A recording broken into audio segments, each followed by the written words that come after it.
ए गांगू निष्का 40 वर्ष हेलानी ब्लॉक रे भी देलु पंचायत रे बेलु सब डाटा देलु सीता भी किछि कार्य अनुष्ठान हैला नाही।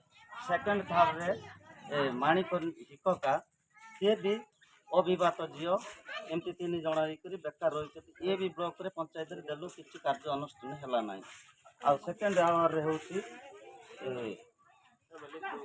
कामालू हिकका तार भी पंचायत रे ब्लॉक रे सब अनुष्ठान कागज पत्र देलु आज जाई हैला नाही। तेणुपाई मुई सरकार को अनुरोध करुच्ची दयाकोरी तुरंत करी अविवाहित झील मानक केमिति गोटे तांकर को अपेक्षा करी करी इटीसीटी देउतले भी कार्य अनुष्ठान हेउ नाही। आउ कथा पेंशन पाई केते दुआ टुकड़ा हेले से आमर सरकार को अनुरोध करुच्ची ए भौणी मानक केमिति कुआरी बता पाइबे बोले सरकार अनुमति रे आमे कार्य अनुष्ठान होई पारिबे।